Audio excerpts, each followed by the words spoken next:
Rádio Madalena apresenta Conversa Solta, com Maria Rita Kel.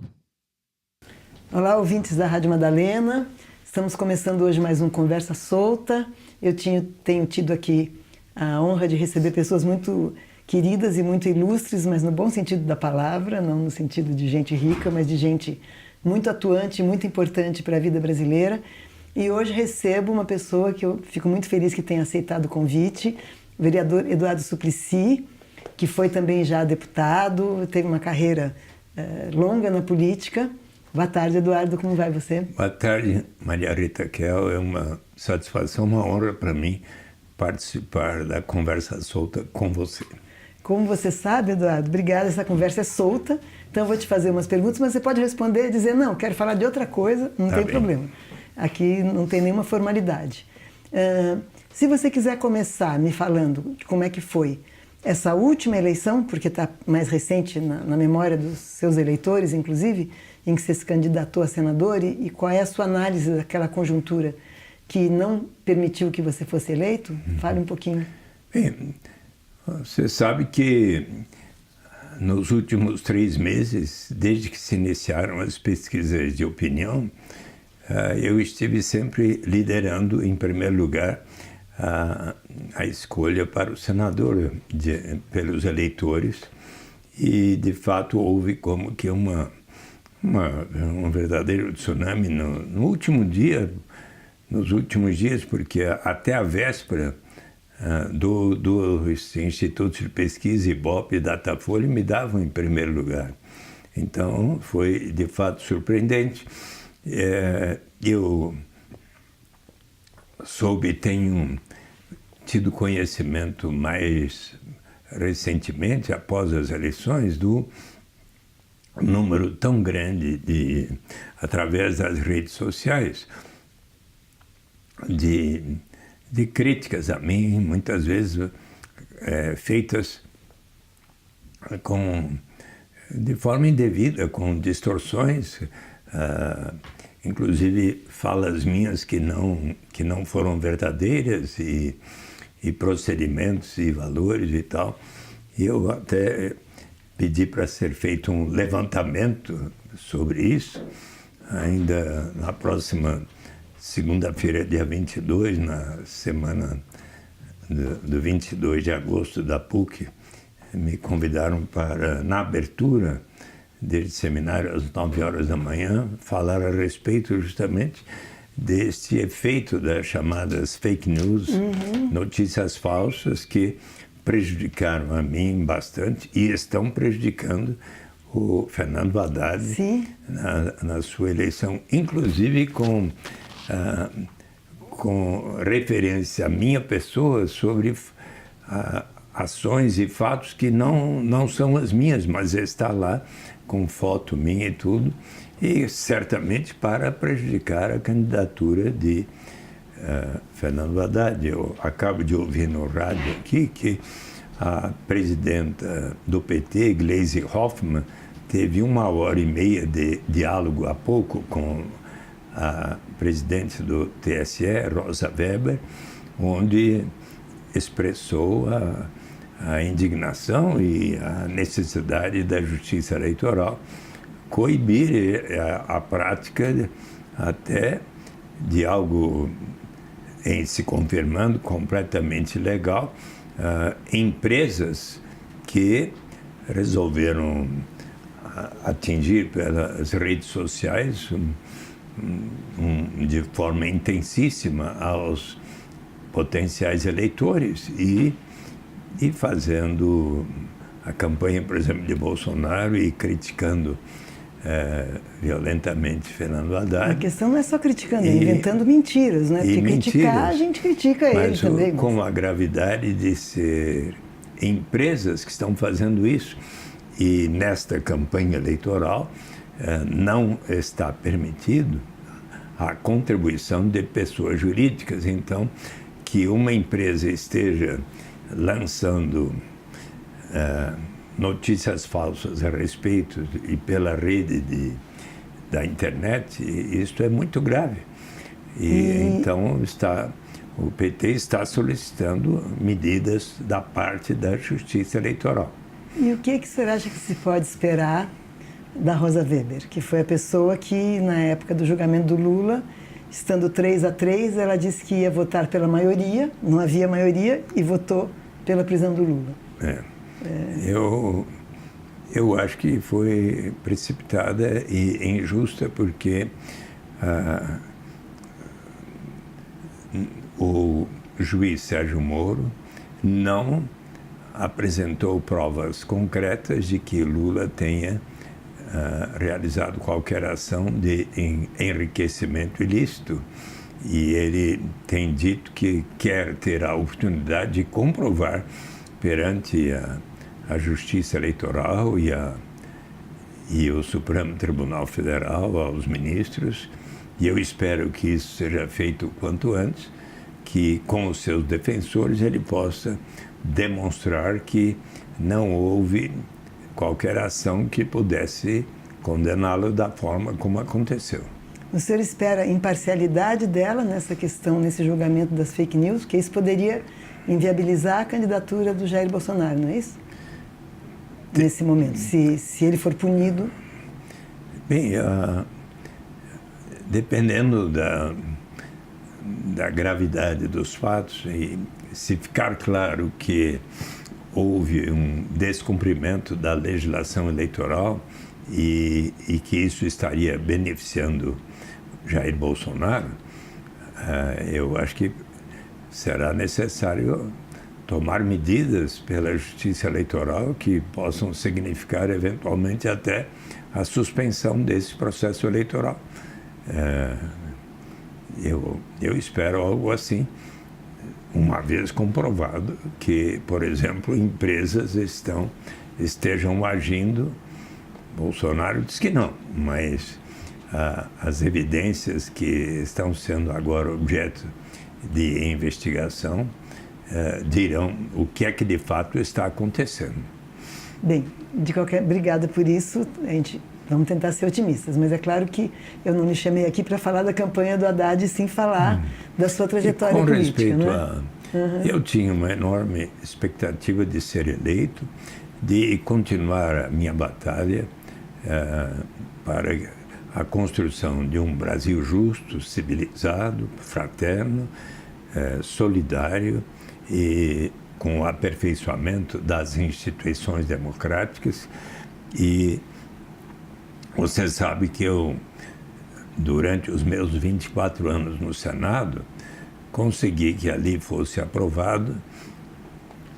Primeiro apresentei o Programa de Garantia de Renda Mínima através de um imposto de renda negativo, de cujo debate surgiram os programas Bolsa Escola, Bolsa Alimentação, Auxílio Gás, Cartão Alimentação. Esses são programas efetivos, que já existem. Que existiam, até que em outubro de 2003, esses 4 programas que eu citei foram unificados e racionalizados no que veio a ser o Bolsa Família, pelo presidente Lula. No primeiro ano do presidente Lula, 2003, não é? Foi. Tá. E o Bolsa Família tinha 3,5 milhões de famílias beneficiárias em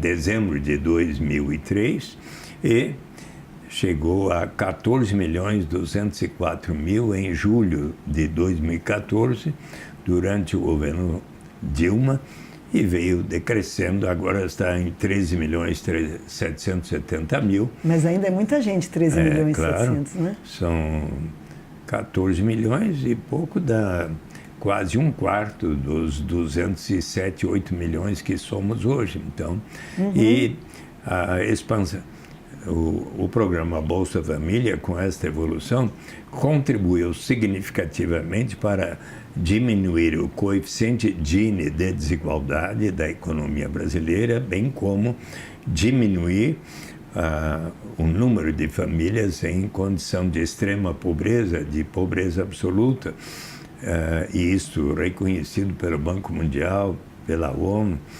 E, bem... E foi responsável também por ter tirado o Brasil do mapa da fome durante... Exatamente, só que com essa diminuição do número de famílias, agora novamente o Brasil voltou ao mapa da fome. E no ano passado, inclusive, algo que não ocorria há muitos anos, aumentou a mortalidade infantil. Sinais claros de empobrecimento de boa parte da população brasileira nos já últimos 2 anos. Já no governo Temer agora.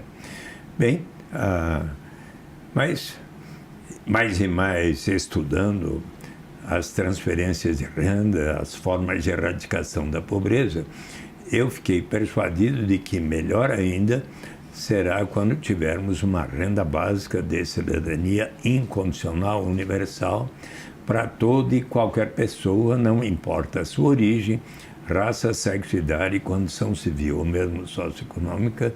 Mas eu deveria receber uma renda básica de cidadania, você? Eu também. Mas não seria gastar o dinheiro público com quem não precisa? Todas as pessoas passarão a receber. Claro que os que temos mais vamos contribuir para que nós mesmos e todos os demais venham a receber. E com isso nós vamos ter enormes vantagens em relação, por exemplo, aos aspectos positivos do programa Bolsa Família. O programa Bolsa Família hoje diz que toda família, se a sua renda familiar per capita não alcança sequer R$ 179 per capita, ela passa a ter o direito de receber um complemento de renda que começa com R$ 89, se na família houver a renda per capita não chegar até R$ 89 per capita, mais 42, 2 vezes 32, 3 vezes 42, 5 vezes 42, se na família houver 1, 2, 3, 4, 5 ou mais crianças até 15 anos e 11 meses, mais 46 mais 46, se na família houver 1 ou 2 adolescentes, 16 a 18 anos, com condicionalidades. A mãe estiver grávida, deve fazer o pré-natal na rede pública de saúde até que nasça o nenê. Os pais devem levar as crianças até 6 anos de idade para realizarem as respectivas vacinas na rede pública de saúde. Crianças de 7 a 15 anos e 11 meses precisam frequentar ao menos 85% das aulas nas escolas e os adolescentes ao menos 75% das aulas nas escolas. A presidenta Dilma lançou no seu governo o Brasil Carinhoso, que complementa o Bolsa Família da seguinte forma: se numa família que esteja dentro dos parâmetros que eu expliquei, se somarmos a renda da família, isto é, do pai, da mãe e de quem mais tiver renda na família, com os benefícios tais como eu expliquei, e dividir pelo número de pessoas na família, se não se alcançar pelo menos R$ 89, o governo da União complementará o que falta para se garantir R$ 89. Esse projeto é o Brasil Carinhoso. Per capita por mês. Carinhoso mais Bolsa Família, mais Bolsa combinados. Família. Pois bem, e a presidenta Dilma, em 2011, primeiro ano de seu governo, conclamou a sociedade à busca ativa para que os governos estaduais, municipais, entidades da sociedade civil, sindicatos, entidades patronais, nós cidadãos, se soubermos de alguma família dentro daqueles parâmetros e que ainda não está inscrita, é nosso dever informar o pai e a mãe: olha, você pode ir lá na Secretaria de Desenvolvimento e Assistência Social ou no Centro de Referência e Assistência Social da sua cidade, mais próximo da sua casa, e se inscreva porque você tem o direito de estar recebendo. Pois bem, se estiverem todas as famílias dentro desse patamar efetivamente inscritas e sendo beneficiárias, podemos chegar à conclusão que no Brasil hoje se garante um mínimo de renda de R$ 89 por pessoa. Pois bem, Mas, em verdade, são cerca de 80% das famílias que poderiam estar recebendo, mas 20%, quase 20% ainda não estão inscritas e recebendo. Tá. Portanto, a busca ativa ainda está longe dos 100%. E por que a renda básica de cidadania vai ser melhor? E note que eu apresentei o projeto em 2001, dezembro. Em abril de 2002, quando foi lançado o meu livro, que eu lhe dei, sim, Renda de Cidadania, a Saída pela Porta, e entreguei ao Francelino Pereira, senador do PFL, que foi o relator, ex-presidente da AREN, ex-governador de Minas, dia famoso por dizer que país é esse. Que país é esse? Ele me disse, olha, Eduardo, eu estou com 81 anos, não vou ser mais candidato, quero estudar seriamente a sua proposta. E o fez e disse a mim, Eduardo, é uma boa proposta, mas que tal você aceitar um parágrafo que diga que será instituído por etapas a critério do Poder Executivo, começando pelos mais necessitados, portanto, como faz o Bolsa Família. Sim. E eu achei de bom senso, aceitei, e graças a este parágrafo, em dezembro de 2002, o Senado aprovou por consenso, dezembro de 2003, a Câmara aprovou por consenso, foi ao presidente Lula para sancionar ou não. Eu expliquei ao ministro Antônio Palocci da Fazenda, que disse ao presidente Lula, como é para ser instituído gradualmente, é factível, pode sancionar, numa linda cerimônia onde foi convidado para estar presente a maior autoridade sobre o tema, fundador da Basic Income Earth Network, o Felipe Van Pares, que veio e foi sancionado. Ora, fazem 14 anos, e eu, inclusive, durante o governo Dilma, tinha sugerido a ela que formasse um grupo de trabalho para estudar as etapas em direção à renda básica, mas não foi possível, só que agora eu solicitei e o presidente da Fundação Perseu Abramo, o Márcio Postman, avaliou que sim e foi instituído um grupo de trabalho que deverá ter uma terceira reunião após estas eleições de 28 de outubro próximo. Mas, portanto, vamos supor que você, Maria Rita Kell, considere, fique tão persuadida de que seja uma boa ideia, depois desta minha explicação. Acho que eu já estou bastante persuadida. Espero que os ouvintes também. E lendo o meu livro, daí você escreverá, então, uma carta muito persuasiva ao novo presidente eleito, que eu espero que seja o Fernando Haddad, dizendo que está na hora de, então, implantar.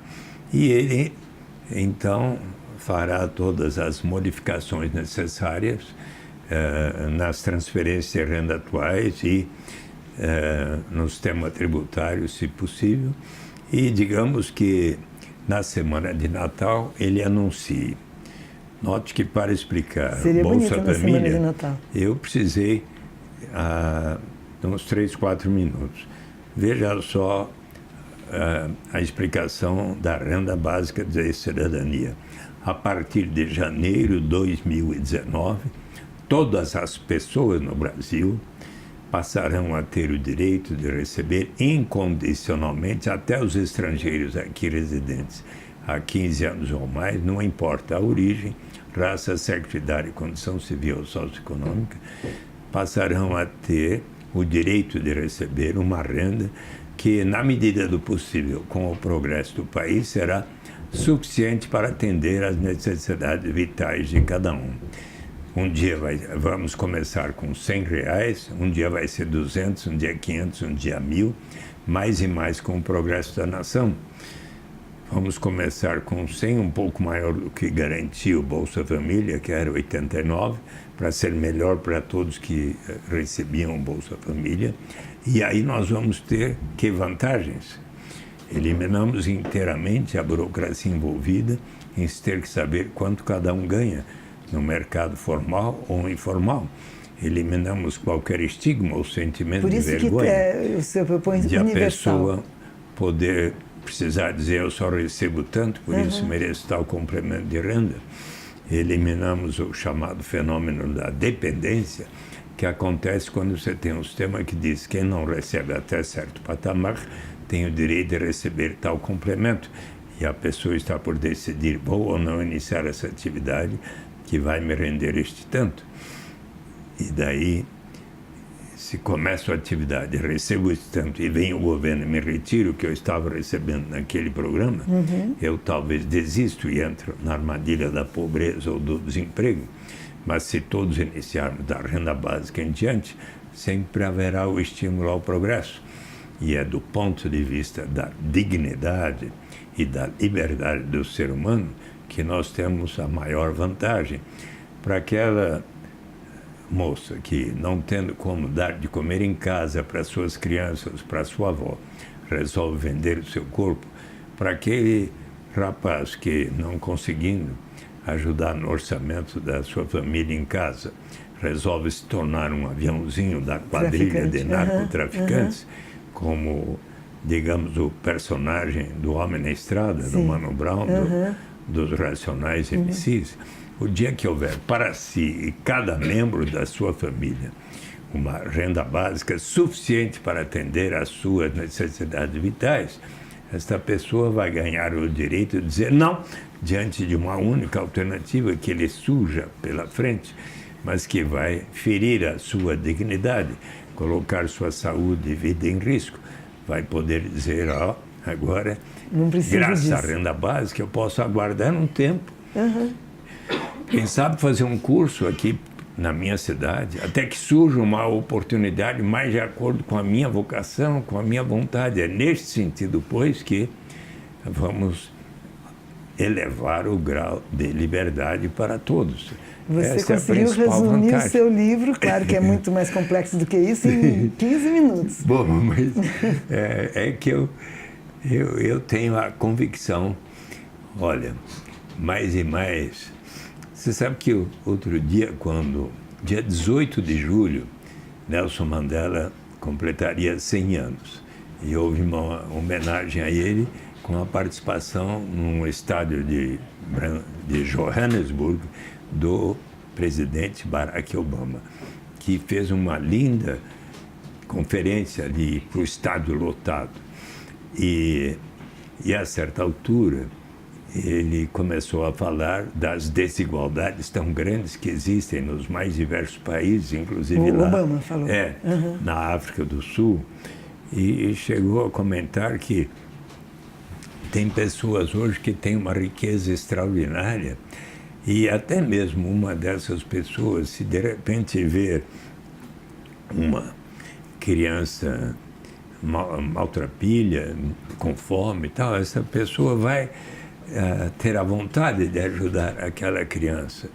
E a certa altura ele falou que está na hora também de considerarmos a renda mínima universal. O Barack Obama? O Barack Obama. Outra pessoa, vou citar mais duas. Muhammad Yunus, Prêmio Nobel da Paz, que fundou o Grameen Bank, que esteve diversas vezes no Brasil relatando as suas experiências do microcrédito e que fez com que... É um economista, né? É, um economista, e fez com que mais e mais o Banco do Brasil, o BNDES, Caixa Econômica, os próprios bancos privados, Itaú, Bradesco, passassem a conceder muito mais pequenas somas de empréstimos para quem, inclusive, não tem patrimônio, mas tem a condição de comprar um instrumento de trabalho que lhe permita viver com dignidade e ainda conseguir pagar aquele pequeno empréstimo, se possível até em forma de economia solidária. Eu fui com a Mônica Dalari visitar Bangladesh, o Grameen Bank, inclusive fomos ao interior e conversamos muito com ele. E naquela época, que eu interagi com ele pelo menos 3 vezes, aqui no Brasil, lá em Bangladesh e também na Alemanha, nós dois convidados para falar na Universidade de Karlsruhe sobre a renda básica e o microcrédito como instrumentos para erradicar a pobreza. E naquela época, era 2007, 2008, ele ainda não estava tão persuadido da renda básica, mas eu fiquei super feliz quando, há 3 semanas atrás, num jornal da Índia, ele expressou que, diante da velocidade com que está se desenvolvendo a inteligência artificial, a automação, os robôs, se torna inevitável que venhamos a instituir a renda básica. Se me permite mais uma referência. Olha, quando, no ano passado, na Universidade de Harvard, É um que é reitor da universidade? Não, Mark Zuckerberg, criador e presidente do Facebook, fez a palestra de inauguração do ano acadêmico. Eis que, a certa altura do discurso, eu fiquei super feliz, ele disse: nós precisamos mais e mais realizar experiências de renda básica de cidadania para que as pessoas tenham um cushion, como que uma proteção para poder realizar melhor as suas escolhas de vida. Começar, né? A renda básica é para começar alguma coisa, para né? que cada um possa ter maior liberdade de escolha sobre o que vai fazer na vida. Ou seja, são mais de 40 países hoje, Maria Rita, que estão debatendo este conceito, experimentando. Bem, eu gostaria de te levar para um dos lugares onde já existe este dividendo. Você quer ir? Se eu puder ir, se não for então, muito... vou te levar agora. No início dos anos 60, o prefeito de uma pequena vila de pescadores chamada Bristol Bay observou que de lá saiu uma grande riqueza na forma da pesca. Então ele disse: vamos criar um imposto de 3% sobre o valor da pesca para instituir um fundo que a todos pertencerá. Mas o imposto sou contra, enorme resistência. Uma vez instituído, deu tão certo que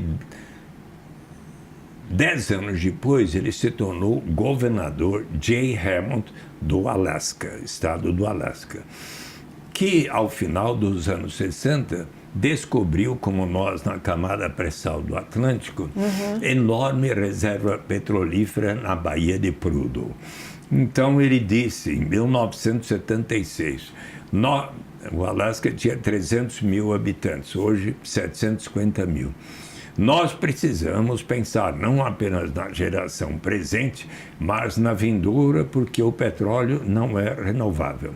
Vamos separar pelo menos 25% dos royalties decorrentes da exploração dos recursos naturais para instituir um fundo que a todos pertencerá. E ele quis que todos debatessem e votassem. 76 mil disseram sim, 38 mil não, 2-1 venceu. E aqueles 25% dos royalties, por alguns anos 50%, passaram a ser investidos no Alaska Permanent Fund, Fundo Permanente do Alasca, em US Bonds, títulos de renda fixa, ações de empresas do Alasca, contribuindo para diversificar a sua economia dos Estados Unidos, internacionais, inclusive de mais de 150 empresas brasileiras. Podem ver no site do Alaska Permanent Fund ações do Banco do Brasil, Petrobras, Bradesco, Itaú, Vale do Rio Doce, o que significa que nós contribuímos para que isso exista lá, empreendimentos imobiliários. O fundo passou de $1 bilhão no início dos anos 80 para hoje 65 bilhões de dólares. Vamos supor, Maria Rita, que você estivesse vivendo no Alasca desde o início dos anos 80, a única exigência é estar lá há um ano ou mais. Entre 1º de janeiro e 31 de março, você teria preenchido um formulário, um application form muito simples. Sou Maria Rita Kell, resido em tal endereço, se viajei no ano passado por tal qual motivo estou aqui de volta.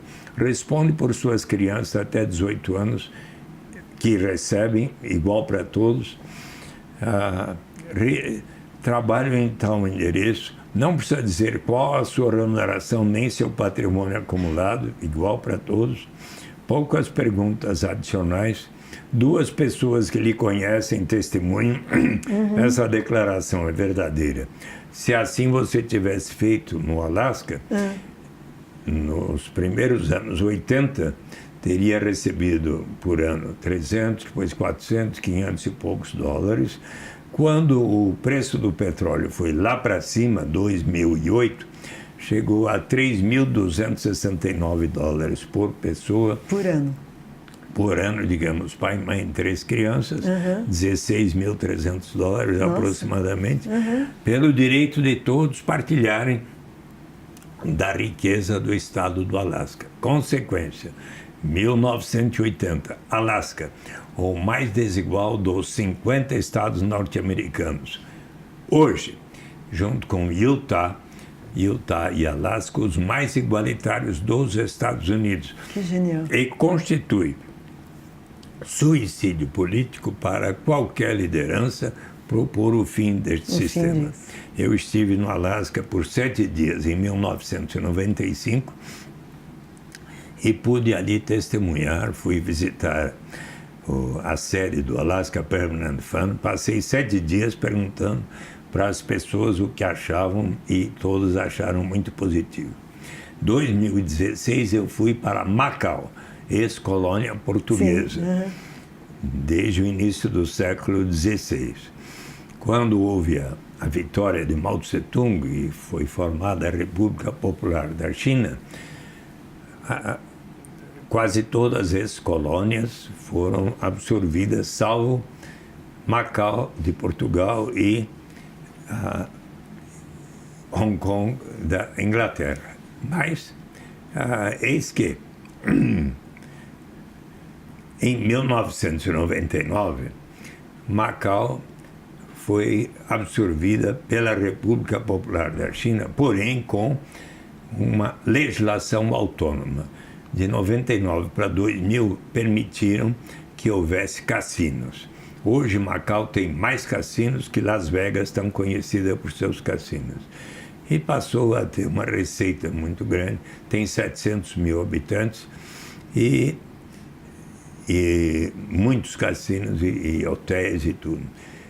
Em 2006 houve forte tensão social e o governo então resolveu fazer com que 6% da receita pública de Macau fosse destinada a distribuir um rendimento igual para todos os seus habitantes permanentes. A partir de 2008, 4 mil patacas, foi subindo. 2016, 9 mil patacas por ano, correspondendo a cerca de 1.127 dólares por pessoa. Família de 5 seriam quase 6 mil dólares, 500 dólares por mês, o que é significativo. E também lá nos 2 dias que eu andei, perguntei às pessoas e vi referências muito positivas àquele sistema que lá se chama Wealth Partaking Scheme, um esquema de participação. Muito interessante. E como é fácil diminuir a miséria ou erradicar a miséria do mundo, né? Não é de um país. Mas eu queria lhe perguntar, desculpe, que esse assunto é tão complexo que o programa inteiro podia ser só sobre essa questão. Com prazer, mas pode perguntar voltar. O que quiser. Não, agora a gente tem os últimos minutos, eu queria lhe perguntar agora, como novamente vereador, para a cidade de São Paulo, qual é um dos seus projetos, provavelmente você, que você acha fundamental, já que você falou projetos de alcance de nações. Né? Mas em agosto do ano passado, né, de 2016,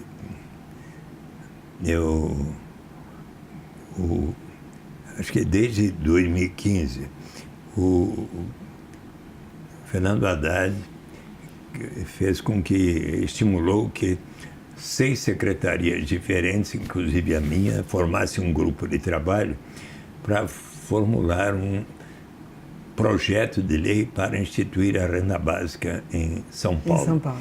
Foi seu último ato de governo, 30 de dezembro de 2016, a entrega à Câmara Municipal. O projeto está tramitando para ser também instituído gradualmente. Foi aprovado já na Comissão de Constituição e Justiça, depois na de Administração Pública, agora está na Comissão de Saúde e vai ser apreciado. Tem mais 2 comissões antes de ir para o plenário. Então, este é um projeto importante, mas eu tenho outros também referentes às formas de tratar a população em situação de rua para prevenir desrespeito e para o melhor encaminhamento possível. É um projeto ou é algo que você já conseguiu aprovar? É um projeto de lei. Tá. E existem portarias a respeito, mas eu acho que é importante fazer uma lei. Também um projeto para fazer com que das oportunidades de trabalho na municipalidade, na prefeitura, se destine pelo menos 2% das vagas para egressos do sistema penitenciário. Por que razão? Acho que o Rogério Sotile, que esteve aqui, falou nisso. Então, 40% da população em situação de rua, na Cracolândia 60%, são de egressos do sistema penitenciário, que tem muita dificuldade de encontrar uma oportunidade de emprego. Uhum. Então, achei por bem apresentar estes projetos. Então, o nosso tempo voou, porque esse assunto da renda básica é interessantíssimo. Só para a gente terminar, se você quiser dizer, agora, nesse mandato, alguma outra coisa que você pretenda implementar para melhorar São Paulo, como vem lutando para fazer? Olha, eu quero contribuir para que São Paulo e o Brasil passem a ter um sistema pelo qual todos nós venhamos a ter o direito a viver com dignidade. Acho que é importante nós colocarmos em prática todos aqueles instrumentos de política econômica que possam elevar o grau de justiça na sociedade, desde prover a melhor oportunidade de educação para todas as crianças, para os jovens, para os adultos, até para os que não tiveram boas oportunidades quando eram crianças, prover um bom sistema de assistência à saúde em todas as regiões da cidade, na cidade e no campo, num país ainda com tamanha desigualdade, inclusive da riqueza fundiária, propriedade fundiária, acelerar a reforma agrária, estimular as formas cooperativas de produção, à luz, inclusive, dos ensinamentos do nosso querido professor Paul Singer, que foi secretário de Economia Solidária desde o primeiro ano do governo Lula ao último do governo Dilma. Infelizmente não tivemos tempo de entrevistá-lo. E estimular a expansão do microcrédito e aperfeiçoar os sistemas de transferência de renda, inclusive com a implantação da renda básica de cidadania.